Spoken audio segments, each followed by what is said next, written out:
Hey everybody, it's Erin Reed and I got a box in from Xyron, but I'm really not sure what is in here. So let's take a look. All right, so because it's Xyron, I got some pretty amazing stuff. I got two of these. These are the giant permanent adhesive refill cartridges for the Creative Station. They are 9 inches long and they're amazing. So they gave me two more of those because I tend to use them a lot. I also got another refill for my Mega Runner. There we go. Look at that. Boom. So when my Mega Runner, which is my big tape gun that I have, runs out, and then I also have for my little guy, so I got some refills. I also got, and these are fun, I wanted to play with them. So these are twin tip markers from Derwent Academy and the water soluble markers from Derwent Academy. These are fun. And then some heavyweight marker paper, which is different than watercolor paper. So let's test this out. I want to see what these are all about. Let's play a little bit because I'm curious. There's 8 markers in here and there are 20. So let's do the twin tip markers. Let's see what this is all about. Now, maybe this is where my ability to do some calligraphy, very early basics. I mean, about how you go up light and come down heavy. Very, very rough version. I've also found this is a larger tip. That's one on one side. And on the other side, we have, or I have, it is like a marker tip. That's pretty fun. See a little bit of both. So we get black. We also get a brown. I'm going to test all the colors here. So we get a brown. So I'm just kind of going through. So very nice marker. There we go. That looks a little better. It's supposed to come up and down. You know, the more you practice, this is what I've learned, the better you get at it. So here, this one is a, does it say the names of the colors on here? No, no names of colors on here, but purple. It's pretty obvious. So up and down. Very easy. I like the thickness of the pen. It's very nice. Here is another one. This is a red, which we can see there. And then, yeah, I'm not as good. They look like ribbons now. This is an orange. We're going to do an E. Oh, I didn't do that one very good. I'm learning. I'm in the very early stages of learning how to do my calligraphy. So that was the orange. Here is a green. Oops, I did it backwards. So here's the green.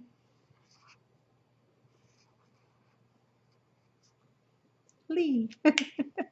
And then the fine tip marker. It's more of a mint color than a solid green. Very pretty though. Here we have a yellow, very pretty yellow. I would say these are like more kind of like muted tone colors, which are very pretty. Look at that. Very pretty yellow, like that. And then here we have a blue. So we definitely have a range. Nope. Up and then down strong. Yeah, still.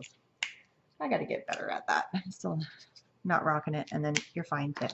So all in all, pretty awesome stuff. Those are the 8 markers, and pretty much that's kind of the 8 colors you really need. You don't need a ton of markers. And they have the dual tips, so you kind of get the best of both worlds. I'm going to pop all my markers back into here for right now. I will be putting them in my marker jar eventually. And then there's these ones. So these ones are water soluble markers. So when I hear water soluble, I'm thinking, okay, well, and look at the nice range of colors here. These are ones that will be able to be blended with water. That's pretty fun. I don't know if these ones are, so let's test that real fast. This is my water pen. Can this, oh yeah, this can kind of pick up some color too. And on this paper, it's blending quite well. I can still see my line. Kind of clean up my pen there. So you can pick up the color, which is pretty fun. That was a pretty light color. Let's go with the black. Yeah, so it's picking it up, and it's been sitting on here for a little while, but not too bad. Oh, that's picking it up because there's a lot more color. So you can pick up the color on that, which is cool. So here's another version. So this one, again, there's no color names on here, but purple. And what does it look like that's different? Oh, look at that. It really pulls up the color way better. Look at that one. It's almost like where I put the marker, it's gone. It's almost like it just disappeared. Now, the question is if I did the same thing with these guys, because I let those ones sit for a little while before I did it, so I'm going to go back to the nib side. This is what I do when I get new products. I just kind of play with them. See, and that doesn't. It still gives you a defined line. So that's kind of your difference. So I'm going to clean that off. So I'm going to go with a dark color now. Let's see if I pull up a darker purple. Okay. And come in here.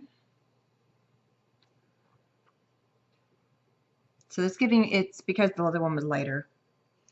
But it's not, it's blending, it's doing different. It's doing something a little bit different than this version, which is kind of cool. So I like that. I think that's kind of fun. So here is a green. Just testing this one with the water. Ooh, look, that pulls up really nicely. Every color is going to be different. And this one's pulling up a lot more than another purple. So you just kind of have to test your color. Whenever you do this, I would suggest putting it off to the side and just kind of testing the colors. Here is another purple, so lots of colors, nice thin markers, which gives, you know, if they're smaller, it gives you some more room to groove. I did the light purple. Here is a pale pink, very pretty. And then we have a green. This is like a darker emerald green. And then I like that they are smaller. To me, that seems kind of fun, especially if you're just going to be coloring things in. It's more like a grass green, light blue, because I don't have to worry about space. Sometimes you get markers, they're so big, they're so thick, and you have a hard time storing them. It's kind of a brown, almost like a maroon. And here we have like an orange or kind of a peachy color. Here we have a different blue. That's fun. So like more of a, it's like sky blue and regular blue. And here we have a gray. And then we have a yellow. Very pretty. Oops. Just starting to jump on each other. A red, very pretty red. So you can tell I kind of have my go-to little squiggle. A darker brown.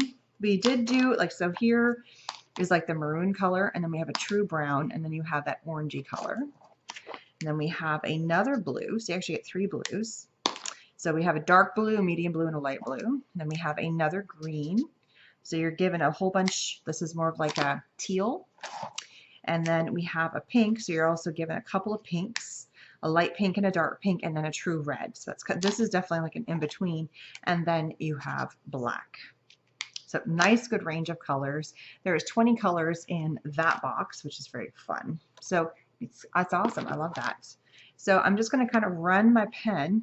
Oh, and there was another pink, but I had, it was one of the first ones I had done. So look, there's the other one. Because it was right here. Oh, and there's that other purple. So just to show you the difference. So there's that one too. Those are the first two I did that I didn't add to this list. So you're getting a dark purple, light purple. You're getting 1, 2, 3 colors of pink, but this one's almost kind of a reddish. It's getting close to this, but not quite. It's like a really dark strawberry. But this one's almost kind of heading towards the purpley colors. So there's definitely some in-betweens. And just to throw some water on all of these. Look, they're all picking up and they're blending. I know I'm making a giant mess of what I just did, but I just wanted to see what they would do. And yeah, they're all picking up color. Look at the black. Even the black's really dark. It's picking up color, which is kind of fun. I made that pretty little thing just kind of go away. Yeah, that's what I do. So lots of capability, just good markers, which I think is fun. You have the ability of doing both the etching, regular coloring with these, and then also you can do your calligraphy because you've got the brush tip on there, which is fun. So lots of possibilities with these different types of markers. Nice little cases too, and you can see the colors in there. And just nice big variety. So this is a paper that's definitely meant for markers. As you can tell, it's not bleeding through. I mean, it's got a little bit of water to it, but the colors are not bleeding through. I have nothing on the other side, which I think is absolutely fantastic. So it's really holding up to adding the water, but it's letting everything move. It feels more like printer paper. It does not feel like watercolor paper, which is fantastic. So this is the heavyweight marker paper, which is really great, all from Derwent. So we got 3 new fun things to play with Derwent, which Derwent and Xyron are owned by the same parent company, so that's where they all came from. So I've got my, just to recap a little bit, all my fun refills from Xyron, which go with my Creative Station, my tape runner, and my Mega Runner, and some fun new things, which you know I'm going to be doing a project with these coming up with Derwent and Xyron. So thanks so much for stopping by. The links to all these supplies are going to be down below, so don't forget to check them out, and I will see you guys again soon. Bye-bye.